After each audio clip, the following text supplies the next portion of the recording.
Things are getting interesting politically. Since yesterday evening, upon rumors that the government wanted to arrest Rigathi, he has been missing in action. Either he's hiding somewhere in Kenya or he has already left the country. Before we dig deep into that, let me start by saying this. In 2022, William Ruto beat a combination of Uhuru Kenyatta, Raila Odinga, Kalonzo Musyoka, and that team.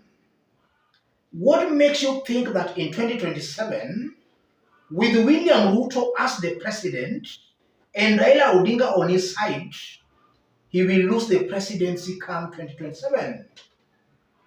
What makes you think so? Yes, it will be very hard to beat William Samoei Ruto. And I'm saying that because Wakenya ni wale wale. Kenyans normally do forget things very fast. If some Kenyans can even think of electing Rigathi Gachagua as the president today, while just slightly about 1 year ago, Rigathi was the face of impunity in Ruto's government. That tells you how fast Kenyans normally forget things. Maybe it will be the same case with Ruto. Today, Kenyans hate Ruto. After 1 year or maybe after some months, they will be pressing Ruto. Wakenya ni wale wale. They always make very stupid decisions when it comes to electing their leaders. So I won't be surprised to find these Kenyans now castigating William Ruto, voting for him in 2027. You can't put your hope and trust in Kenyans. Kenyans are a very confused lot. Another reason why I strongly believe William Ruto will beat the opposition leaders are cowards. Upon rumors that the government wanted to arrest Rigathi, Rigathi has been hiding. Why can't he not come out? He's hiding. And we're even getting information that he might be planning to leave the country. And one of Rigathi Gachagua's close allies, a blogger, had this to say: Malema TV, all airports have been put on red alert to stop Rigathi from leaving the country as operations to arrest him continue. Malema TV is a known Rigathi Gachagua's ally, and from this post, I won't be wrong to say Rigathi and some of his allies might be contemplating leaving the country. That's why Malema is posting this. And Rigathi is contemplating leaving the country just because of threats of being arrested. How coward are these leaders? These are also leaders who are very disjointed. They are very greedy. They don't even know who will be their presidential candidate. I won't be surprised to find maybe Rigathi contesting for the presidency, Kalonzo contesting, Matiang'i contesting, maybe Maraga or any other opposition candidate contesting for the presidency. They will badly divide their votes, and that's how William Ruto will beat them hands down. I want us to dig deep into this story for Kenyans to understand exactly what all this means and what's happening here. If you are watching us but you have not yet subscribed, subscribe, give the video a like. Let's proceed. I've looked at Rigathi Gachagua's social media accounts.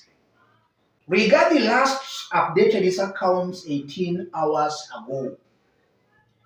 And that's very uncharacteristic of Rigathi, because Rigathi is always very fast to talk. We've seen Natembeya being arrested. Rigathi has not commented.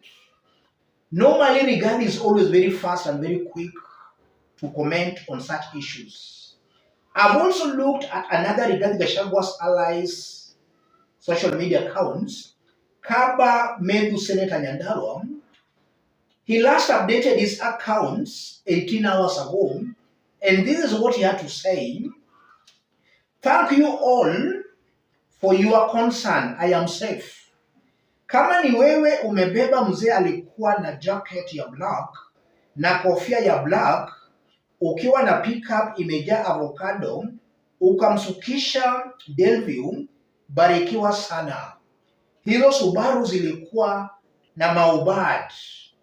So Nyandarua Senator is actually also just expressing the fear. And looking at this post, it might be possible that either Rigathi or himself or some other opposition leaders might have escaped the Subaru Boys dragnet using a pickup that was carrying avocados. So it also exposes how cowards these leaders are. They just talk, but when threatened, they run away. They go missing. I've also checked at Karungu Tangwa's social media accounts. He last updated 22 hours ago. All these are indications that these leaders supporting Rigathi Gachagua, including Rigathi Gachagua himself, they are just cowards. They just talk. But when the government threatens arrests, they run away. Cowards. And in Africa and also in Kenya, you can't play opposition politics if you are a coward. It wants brave leaders who can openly, in broad daylight, attack the government. Not these ones who, when threatened, they run away.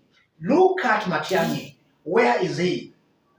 Look at Kalonzo Musyoka. To be honest, ladies and gentlemen, who among these leaders will be brave enough to challenge William Ruto in 2027? I'm not seeing any brave leader who will stand against William Samoei Ruto. And I'm also not banking on these Kenyans. These ones always shift goalposts anytime. Today they hate you, tomorrow they are worshipping and praising you. I won't be wrong again to say that it's just a matter of time.